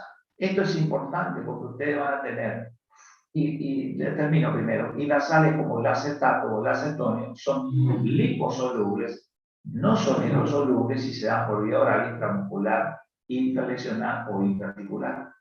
¿Tiene importancia este concepto? Sí. Si vos tenés una ampolla que diga fosfato sódico de dexametasona la podrás dar por vía endovenosa o a lo sumo por vía intramuscular. Pero si vos tenés acetato, no le podés dar jamás por vía endovenosa. Le tendrás que usar por vía intramuscular o por vía oral o intraarticular. Nosotros los reumatólogos, al igual que los traumatólogos, usamos mucho habitualmente la infiltración de las articulaciones. Yo no soy muy partidario de la infiltración de las articulaciones, pero nosotros tenemos en el mercado formas que son muy utilizadas y principalmente de triamcinolona. Entonces ustedes van a ver que dice acetato de triamcinolona o acetónido de triamcinolona. Esta es la forma que se puede poner en forma intraarticular. O cuando hay placas de psoriasis, los dermatólogos suelen infiltrar a veces, cuando es resistente al tratamiento con otras drogas, se le pone un poco de corticoides y es importante que ustedes sepan que si van a usar en forma intralesional en las placas de piel, tiene que decir acetato. Por eso es importante, y ustedes verán, y seguramente será un trabajo práctico del tema, ver el Decadron Shock, que es un nombre comercial que no les voy a decir porque es lo que ustedes seguramente tendrán que investigar. Tiene una forma, ¿sí?, de una sal que permite que se utilice por vía intravenosa y habrá otra sal que no, dice que se actúa por vía intramuscular exclusivamente, o algunas que tendrán tanto por vía intramuscular, ya sea fosfato o acetato, pero una se absorberá más rápidamente porque es hidrosoluble y la otra se absorberá más lentamente porque es más liposoluble que hidrosoluble. Eso es importante que ustedes lo sepan. Y para terminar, de farmacocinética, por vía oral se absorben rápidamente en 30 minutos. Por lo general, la máxima acción antiinflamatoria está cuando realmente es el máximo nivel sanguíneo que tenga la droga. La biodisponibilidad de la prednisona y la prednisolona es alta. Y la novedad acá está en que el cortisol se une a una proteína que no es la albúmina. Hasta acá vinimos hablando siempre de la unión a la albúmina. Acá estamos hablando de los corticoides que se unen a la transportina. La transportina es la transportina es la globulina de unión a los glucocorticoides. Y no todas se unen a los glucocorticoides, como el caso de la prednisolona, ¿sí?, que se une no se une a las proteínas. Y también es importante que ustedes sepan que el metabolismo es en el hígado a través del citocromo, que es el citocromo 3A4, pero muchas veces hay una pequeña excreción de pequeñas cantidades que prácticamente se metabolizan, se eliminan sin metabolizar en forma inalterada, y después verán que la vida media de la prednisolona es de 2,5 a 5 horas, como para tener una idea. En el embarazo hay algo que es muy importante que lo sepan, porque los corticoides se usan mucho. No les puse nada de la lactancia, se lo digo con respecto a la lactancia, pero primero digo el embarazo. En el embarazo la elección es la prednisona, la prednisolona y la metilprednisona. Realmente es importante que ustedes tengan en cuenta que los corticoides se unen a la transcortina, y la transcortina tiene que pasar la barrera placentaria, y no todas pasan. Y también porque existe una enzima, 11-beta-hidroxilasa, que hace que se produzca una inactivación. Entonces, nosotros podemos decir que la membrana placentaria, la placenta, constituye realmente un filtro muy importante para los corticoides. Y tenemos que saber que algunos de ellos pasan y otros no pasan. Entonces, si uno dice que la elección en la prednisona, prednisolona y metilprednisona, en las enfermedades reumáticas, lo que nosotros usamos en el lúpulo, en la artritis es prednisona. Puede pasar perfectamente. Lo que no tenemos que usar es dexametasona. ¿Por qué? Porque la dexametasona solamente es tóxica, y solamente es importante que ustedes lo sepan, que si el feto se tiene que tratar, es decir, la mujer embarazada tiene su periodo, su gestación, tiene su feto, está cursando, para que ustedes tengan una idea, un tercer mes de embarazo o séptimo mes de embarazo, tiene una enfermedad reumática como el síndrome de Sjögren o como el lupus, y ustedes saben que los anticuerpos que tiene la mujer enferma pasan la barrera placentaria y pueden afectar, por ejemplo, el sistema cardiovascular del feto. Entonces, cuando nace el feto, después del periodo de gestación, que a veces habitualmente es pretérmino, se produce un bloqueo neonatal y la muerte del feto. Entonces, cuando una mujer tiene lupus o tiene síndrome de Sjögren, eso puede pasar. Se llama síndrome de Sjögren neonatal y se produce la muerte del feto.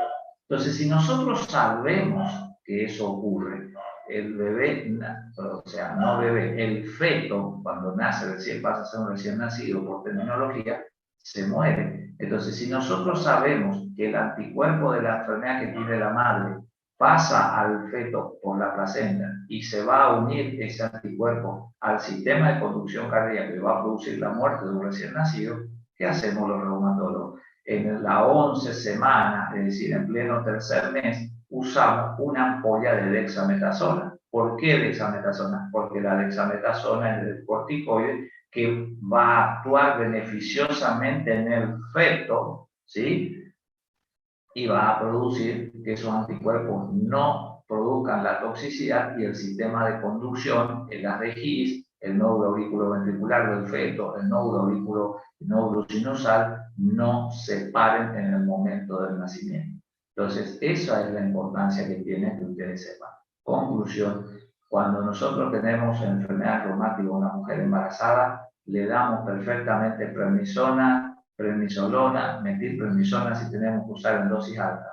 ¿Sí? Cuando tenemos una mujer con síndrome de Sjögren o cuando tenemos que pueda tener un lupus neonatal, ¿qué es lo que hacemos habitualmente? Damos dexametasona en un periodo de la gestación para evitar la muerte del feto o del recién nacido, que sería el nombre que tiene en el momento en que sale del útero de su madre. Esto es importante. Y con la lactancia les decía que tampoco les puse una diapositiva, me olvidé, pero que es importante que hay pequeñas cantidades que se tretan en la leche materna, motivo por el cual deben saber de que es importante muchas veces que pase el periodo, como tiene vida media corta de 4 horas, no dar de mamar, porque los corticoides pasan un poco a la leche materna, no es que van a producir grandes daños, pero es de buena práctica no dar corticoides y si tiene que tomar corticoides, alejarlo de un periodo de 4 horas aproximadamente. Esto es lo que le va a mostrar en la diapositiva, que ahí dice dosis equivalente de corticoides. ¿Todos los corticoides son los mismos? Se preguntarán ustedes. Y acá vemos los nombres de algunos corticoides que son, por ejemplo, de acción corta, la cortisona y el cortisol. Ya dijimos que cortisona, la forma activa es el cortisol o hidrocortisona, pero en ese proceso de activación hay una dosis que es equivalente. ¿Qué significa equivalente? Que si yo uso, por ejemplo, dexametasona, 0,75 miligramos de dexametasona equivale a 20 miligramos de cortisol. Es importante que ustedes sepan esto. Yo no te voy a preguntar los números, porque yo entiendo que no tenés por qué saber los números, porque yo soy el médico que prescribo, ustedes van a administrar el medicamento. Pero es importante que ustedes sepan porque muchas veces no hay la presentación oral o no hay la presentación parenteral. Y entonces el médico tiene que suplantar la medicación. Entonces, si yo voy y pido hidrocortisona en el hospital y no hay hidrocortisona en el hospital, o cortisol, dije que la hidrocortisona, y hay dexametasona, ojo, porque hay una relación 0,75 miligramos de dexametasona son equivalentes a 20 miligramos de cortisol o de hidrocortisona. Y así la combinación entre todos ellos. Entonces, ¿es lo mismo, la misma cantidad de dosis? No, es diferente. Para que ustedes tengan una idea, creo que es pregunta creo que es pregunta, no sé si de la asistencia o cuánto trae una ampolla de dexametasona. Se lo digo, trae 8 miligramos en 2 mililitros. Entonces trae 8 miligramos. No es lo mismo 8 miligramos una ampolla de dexametasona que una ampolla, que un comprimido de hidrocortisona de 10 miligramos. no es lo mismo, hay que hacer la relación. Esa es la importancia que tiene. Y lo otro que para que vean que también la actividad glucocorticoide, el mineralocorticoide es importante. Bueno, ¿cómo se clasifican en cuanto a la vida media? De acción corta, que ya vimos, cortisona y cortisol. De acción intermedia, que es la prednisona, la prednisolona, que son las formas activas, y la metilprednisolona. Y de acción prolongada, la dexametasona y la betametasona. ¿Está? Entonces, no les marqué, pero ahí ustedes ven actividad glucocorticoide relativa. El cortisol es el prototipo que tiene una actividad, fíjense, de una, como droga prototipo. Y miren la actividad glucocorticoide de la dexametasona. Tiene 20 a 30 veces más de actividad glucocorticoide, la dexametasona, que el cortisol. Y no tiene actividad mineralocorticoide. Por eso es que la dexametasona produce tantos daños a nivel del metabolismo de los lípidos y a nivel del metabolismo de los de los glúcidos o carbohidratos. Esa es la importancia que tiene. Porque tiene la dexametasona, al igual que la betametasona, que se usa mucho indiscriminadamente en el hospital, 20 a 30 veces más actividad glucocorticoide que el cortisol. Por eso es que produce muchas reacciones que son las que nosotros más adelante vamos a ver, pero que ya algunas la vimos. Esa es la importancia de esta diapositiva, nada más que eso. Nadie te va a preguntar. Con respecto a la clasificación, dosis bajas, cuando uno tiene menos de 7,5 miligramos de prednisona o su equivalente. ¿Por qué dice o su equivalente? Por esa tabla que les terminé de mostrar. Entonces, de dosis intermedias de 7,5 y 30. De dosis alta, entre 30 y 100. Dosis muy alta, más de 100. Y tratamiento en pulso, más de 250. Es importante que vos sepas esta diapositiva.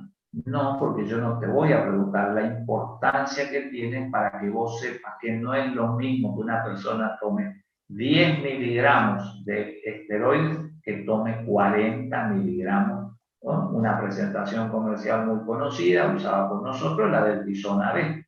Viene de 4, viene de 8 y viene de 40. ¿Es lo mismo 4 u 8 que 40? No, no es lo mismo. Por lo que terminamos de decir. Entonces, es para que ustedes sepan que una cosa es dosis baja y otra cosa es dosis alta. Con respecto a las interacciones de dos cosas, rifampicina, fenitoína y barbitúricos aumentan el metabolismo, por lo que disminuye la concentración plasmática y nos obliga a aumentar la dosis. Todo lo contrario sucede con los inhibidores enzimáticos como el ketoconazol, la eritromicina, el diltiazem, el jugo de pomelo, tan común que muchas veces uno quiere. Hoy se sabe que el jugo de pomelo, ¿sí?, es un inhibidor enzimático, motivo por el cual reduce la eliminación de los glucocorticoides y nos sube un poquito el valor. Reacciones adversas, que esto sí o sí es lo que ustedes tienen que saber, porque es lo que va a ayudar a hacer el uso racional y que muchas veces no se vean más las reacciones metabólicas. Dentro de las cardiovasculares, aumenta de peso, edema, hipertensión, insuficiencia cardíaca con cardiomegalia. ¿Por qué? Porque actúa sobre la excreción de sodio y sobre la excreción de cloro. ¿Qué es lo que va a hacer? Disminuya la excreción, no se elimina, se retiene, disminuye la excreción, disminuye la eliminación. Y también va a tener arritmias, como ustedes ven ahí, y eso es la tetania. ¿Y por qué se produce la tetania o espasmo carpopedal, que es lo que ustedes ven ahí? Porque actúa allí sobre el potasio, que va a producir un aumento de la eliminación de potasio y un aumento de la eliminación de calcio.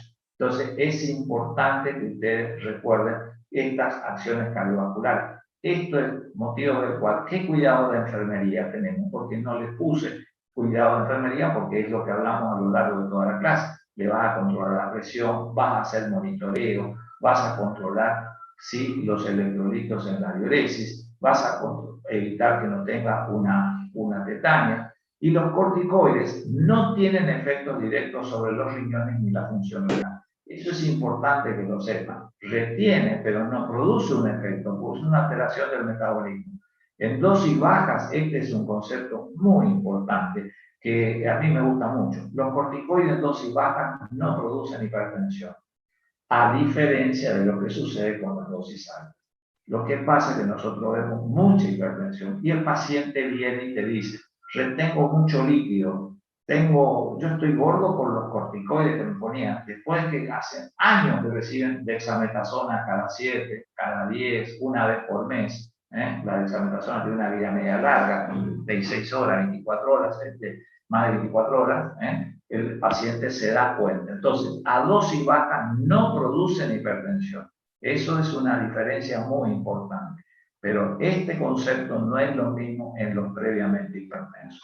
Si el paciente padece de hipertensión arterial y va a recibir dosis bajas, hay que controlar la presión porque lo más probable es que necesite algún antihipertensivo, algún diurético para tener el efecto.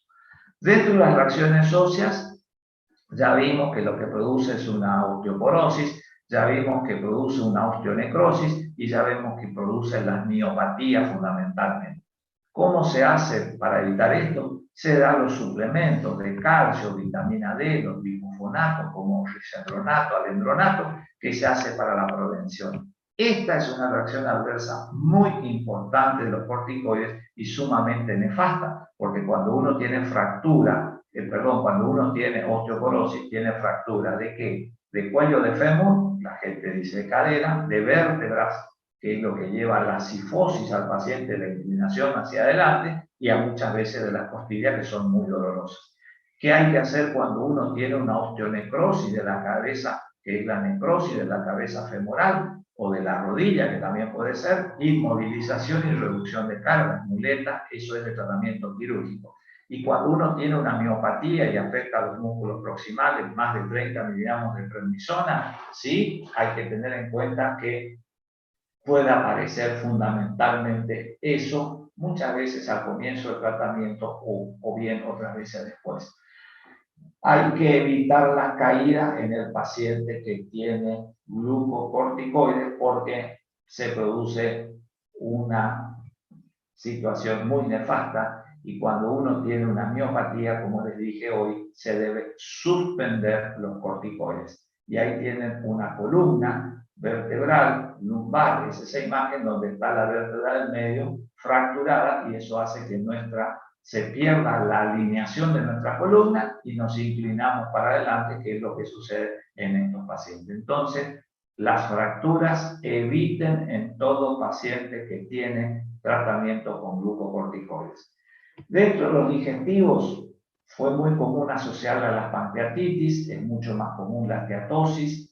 ¿Por qué se produce? Porque inhibe la síntesis de la COP2 sin impedir de la COP1. Esto es importante porque la COP1 era la constitutiva, la que teníamos siempre en el tubo digestivo, la que nos evitaba, la que nos servía de protección. Entonces, inhibe la síntesis de la COP2. Acuérdense que la COP2 es la que se producía cuando había inflamación. Por eso también es que son antiinflamatorios importantes. O sea que actúan por esta otra vía también, para que ustedes tengan una idea. Pero junto con los AINES, aumentan el riesgo de úlcera péptica. Corticoide a dosis baja no tendría tanto efecto sobre el tubo digestivo, pero junto con los AINES aumentan la posibilidad de las reacciones.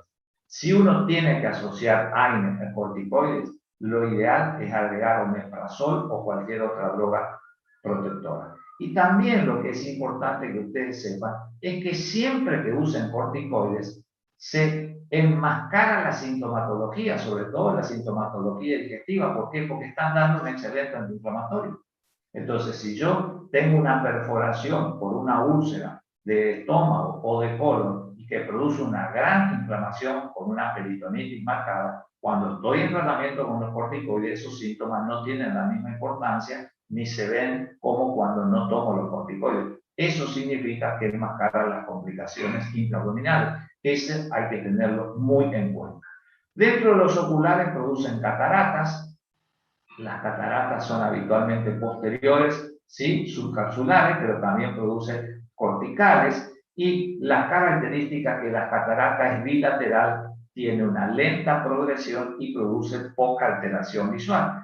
La catarata de los corticoides habitualmente la ven mucho los oftalmólogos, pero no la causa mucha molestia al paciente. No obstante, el único tratamiento de una catarata es la cirugía. Por eso es que le hablaba la importancia cuando nebulizan con corticoides que adhieran bien la máscara facial a la cavidad nasobucal y que traten de salvar los ojos. ¿Por qué? Porque producían estas características. Entonces, esto ocurre habitualmente con ya dosis bajas, como son 5 miligramos de prednisona o su equivalente, y si uno tiene prednisona por más de 15 miligramos por un año, son muy frecuentes, motivo por el cual es obligatorio decirle a un paciente que recibe corticoides, sean dosis bajas o dosis altas, vaya a visitar al oftalmólogo porque hay que hacer un examen oftalmológico para pesquisa de catarata.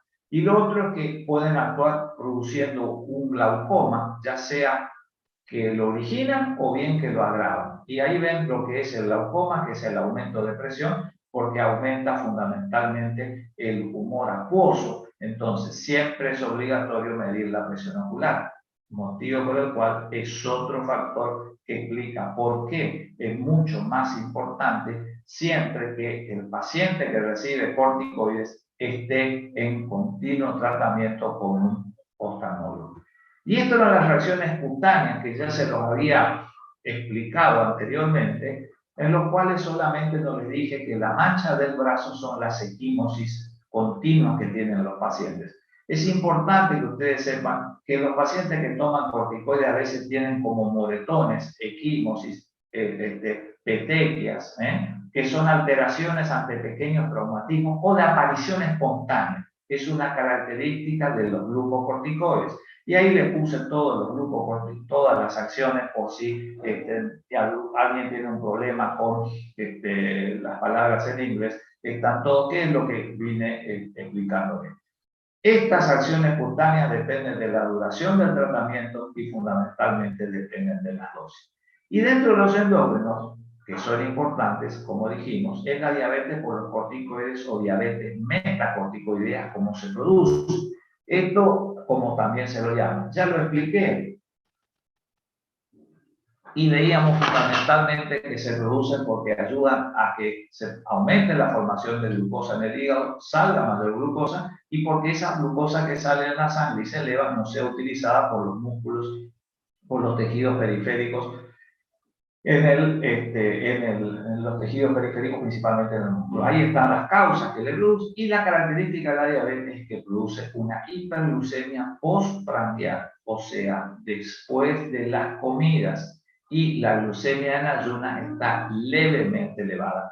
Esto es lo que diferencia la glucemia de los corticoides de la enfermedad diabética en general, donde después de un ayuno habitualmente hay una hiperglucemia muy importante. En este caso, cuando es por corticoides, es después de comer, pero no tanto en ayunas. Suele ser reversible ante la suspensión del corticoide, salvo que haya siempre una enfermedad previa. El aumento del peso y la redistribución de la grasa es importante. ¿Y a qué se debe? Al aumento de apetito y a las alteraciones del metabolismo de la glucosa y de los lípidos que vimos. Ya expliqué que hay un aumento de la grasa corporal troncal y de la grasa corporal total, y que hay una llamada obesidad centrípeta, que significa, como ustedes ven en el dibujo, en la parte media del cuerpo, y las extremidades son sumamente adelgazadas. Y las extremidades son adelgazadas también porque hay una atrofia muscular que se produce por la pérdida de proteínas. Por eso es que también se producen las alteraciones aquí. Y a nivel de la conducta, es la psicosis lo más temido. Es infrecuente, no más de un 10%, suele ser a altas dosis habitualmente, y pueden comenzar inmediatamente después del tratamiento. El 60% de la psicosis por corticoides aparece en las primeras 2 semanas y el 90% aparece en las primeras 6 semanas. Hay que hacer una disminución de la dosis rápido o una suspensión, pero muchas veces, excepcionalmente, la psicosis corticoidea puede desaparecer sin que se alcance a la reducción de dosis. Es una reacción adversa muy importante, no frecuente, pero tener un paciente internado o en forma ambulatoria que tenga psicosis es una reacción adversa grave, porque habitualmente terminan internados. Los síntomas son más de depresión en un 40% y de psicosis solamente en un 30%. ¿Hay cambios afectivos? Sí. Estos son los más importantes, los cambios afectivos, porque los cambios afectivos son los que ocurren en la gran mayoría de los pacientes y son la ansiedad, el insomnio, la depresión, que hoy lo vimos, aparecen en un 50% en la primera semana y siempre, como es muy frecuente que aparezca, es de buena práctica avisarle al paciente que toma corticoides. Esto es importante porque ustedes van a dar muchas veces corticoides por primera vez a un paciente. Para terminar con la farmacovigilancia, dosis bajas, ¿qué se aconseja? Prevenir la osteoporosis. Todo paciente que toma corticoides, prevención de osteoporosis, la glucemia en ayuna, los factores glaucoma y el edema miembro inferior. Eso es lo que más tenemos que controlar. Para dosis altas no hay acuerdo, pero lo más importante sería la presión, tanto arterial como ocular, la glucosuria y, como son las dosis altas y tienen muchas acciones, un control amplio de las reacciones adversas, medicamentos que es muy importante. La última diapositiva creo que es de insuficiencia suprarrenal aguda. Hablamos de la alteración del eje hipotálamo hipófisis suprarrenal. Deben saber que todos los pacientes que tienen una suspensión brusca de glucocorticoides producen a veces la interrupción, una insuficiencia suprarrenal, un shock y una muerte. Yo como reumatólogo tengo mucha experiencia con los corticoides y siempre comento el caso de una paciente que me enseñó que no siempre lo que uno lee en los textos ocurre. Tenía una enfermedad, una vasculitis, estaba con 40 miligramos de altisona, una mujer joven, de baja estatura y bajo peso, y de un día para el otro no tuvo más corticoides y dejó de tomar. Y me vino a mí a ver después de 27 días, casi un mes, después que había suspendido. Ni la madre sabía que había ido a la consulta conmigo y yo era su médico hace 5 años aproximadamente. Y yo no podía creer que estaba viva, porque lo que los libros dicen es que produce una insuficiencia suprarrenal después de los 15 días y la paciente hubiese entrado en los signos de insuficiencia suprarrenal y se hubiese muerto. Es el único caso que yo tengo, otro no tuve experiencia jamás, porque siempre se insiste en que le tiene que faltar el pan, la comida, pero no los corticoides. Por eso se hace siempre el plan de disminución gradual de las dosis. La sintomatología de una insuficiencia suprarrenal es muy inespecífica y uno los confunde con patología digestiva, náuseas, vómitos, dolores abdominales. El paciente está decaído, tiene astenia, tiene mialgias, tiene hipotensión ortostática. Eso es importante, el paciente se siente mal, está como deprimido. Si el paciente toma corticoides puede estar cursando una insuficiencia suprarrenal. ¿Qué se hace para tener el diagnóstico? Una cortisolemia. Se le saca sangre y se instituye rápidamente hidrocortisona.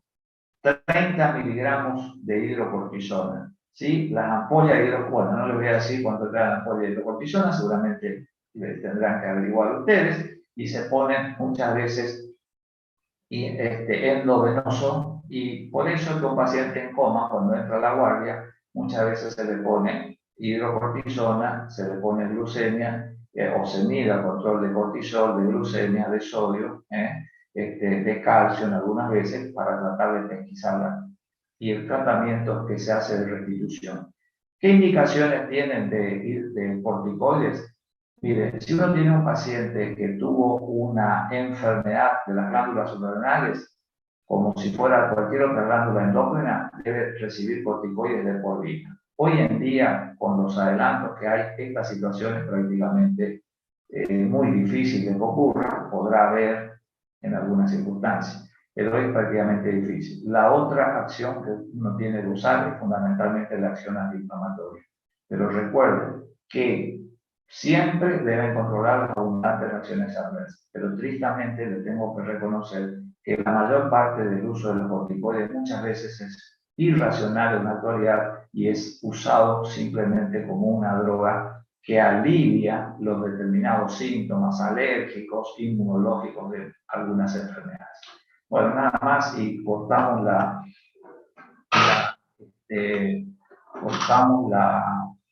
la grabación acá. Y bueno, si hay algunas personas que quieran que les diga algo del examen, les digo.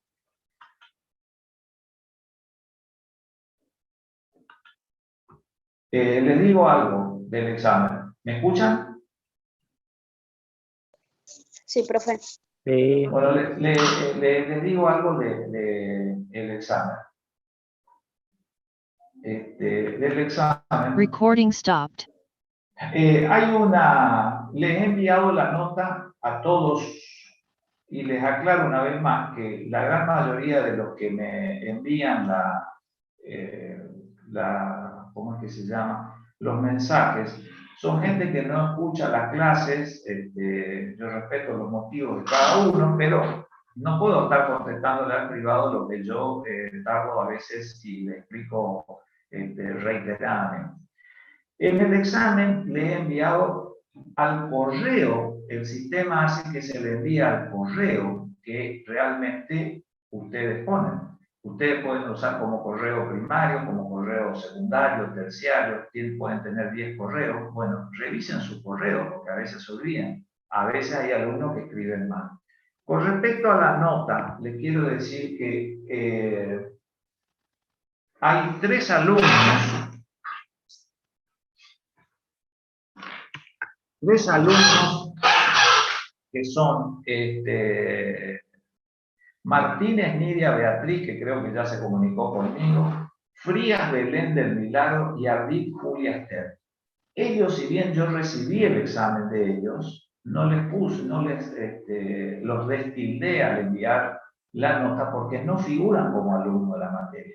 Eso ya les dije reiteradas veces que tienen que pasar por vedelía. En la facultad es la facultad que me tiene que avisar a mí. A esta altura es difícil que lo puedan hacer, pero esos alumnos sí he recibido el examen y no les he contestado porque realmente no figuran como alumnos. ¿Está? Entonces, repito, son Martínez Nidia, Frías Belén del Milagro y Ardín Julia Esther.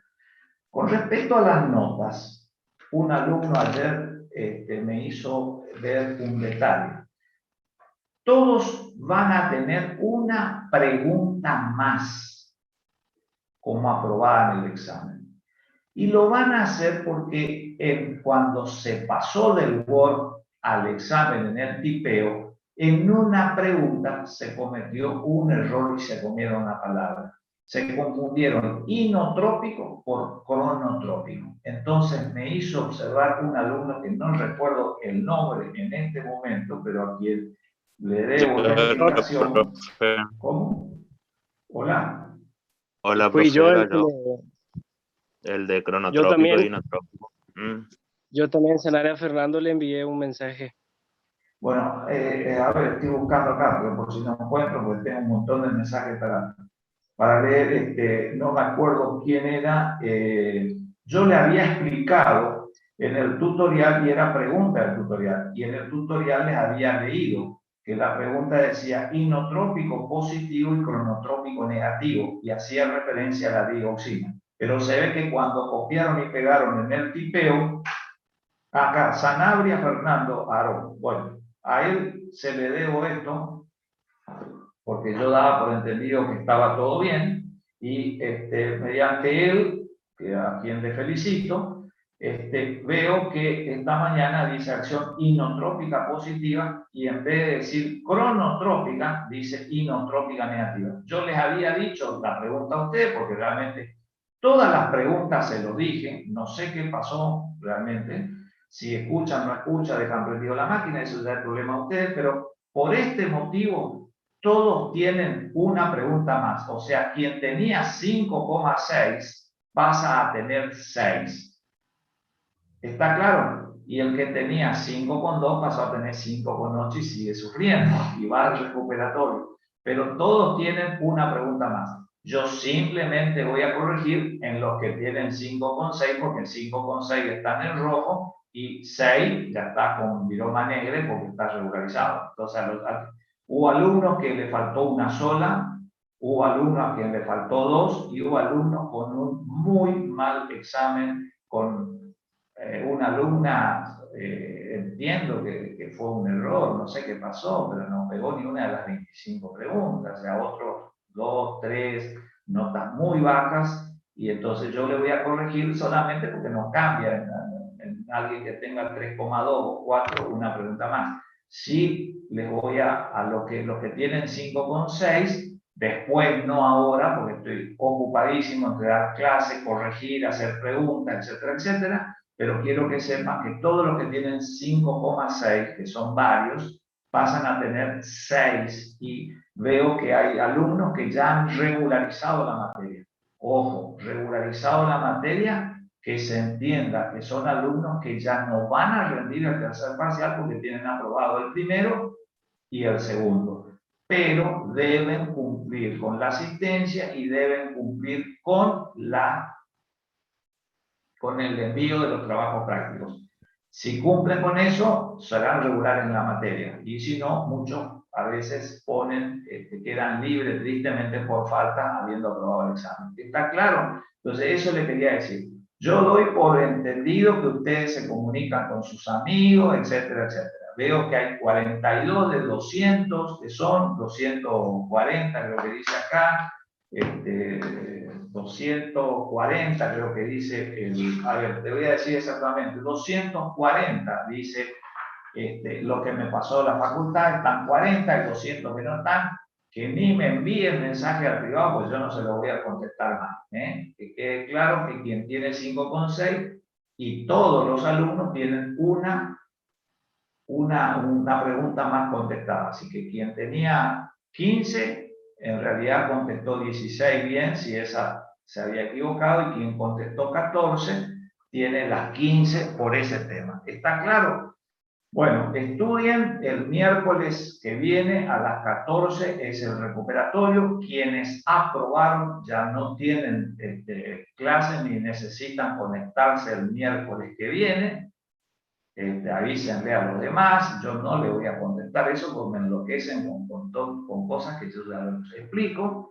Y quienes han salido mal en el examen tienen la posibilidad de recuperar el próximo miércoles. Si el miércoles, que yo voy a tardar más en corregirle, porque yo ahora, por una cuestión de tiempo, tenía que dar la clase para no atrasarme, y me llevó mucho tiempo, motivo por el cual es importante que ustedes sepan que como tienen recuperatorio, quería enviarles la nota para que ustedes sepan.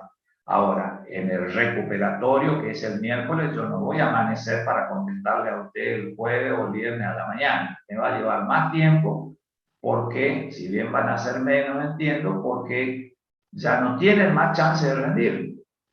Si saliste bien o saliste mal, o saliste bien y saliste mal, pero ya no vas a tener más chance. Vas a necesitar el tercer examen o el recuperatorio del tercer examen. ¿Está claro eso? Entonces, los que salieron mal van al recuperatorio, pero eso yo calculo que 2 días, hasta el viernes a la tarde, más o menos, viernes a la noche, terminaré de corregirlo. No me vengan a apurar porque no sirve de nada, porque no hay otro recuperatorio, ¿está? Y yo les tengo que preparar la clase que les sigo dando. ¿Alguna pregunta de eso? No, profe. Todo aclarado, profe, gracias. No, por favor, al contrario, el agradecido soy yo porque yo confié en el que confió que estaba bien, y bueno, se comió una palabra, pero de todas maneras estuve mirando el único error, pero felizmente que se dieron cuenta, si no, pobres, sabiendo, quedaban para el recuperatorio con una pregunta que había contestado bien alguien. Yo simplemente le había explicado a usted que era la dioxina, porque es pregunta muy importante, porque cuando ustedes van a tomar un curso, un paciente que toma dioxina, ¿qué tiene que esperar? Que el pulso esté bajo, que es habitualmente lo que uno se confunde, porque da más fuerza al corazón, pero da baja frecuencia, entonces por eso es acción inotrópica negativa. Y por eso es la importancia, pero estaba mal escrito, así que perfecto la aclaración, y me encantó que me hayan demostrado que había un error ahí. Muy bien, ¿alguna otra pregunta o damos por finalizado esto? ¿Está? Profe, es muy poco tiempo, 30 minutos, porque son muchas preguntas. Son 25 preguntas, pero fue más, porque estuve mirando y el sistema les permitió por esa diferencia, ahora 5 minutos se cerró a las 3. Yo tengo exámenes en la base de datos que se cerró a las 3 de la tarde y se largó y hay una alumna que mandó y 12 y no y 14. O sea que en conclusión tuvieron 45 minutos de examen.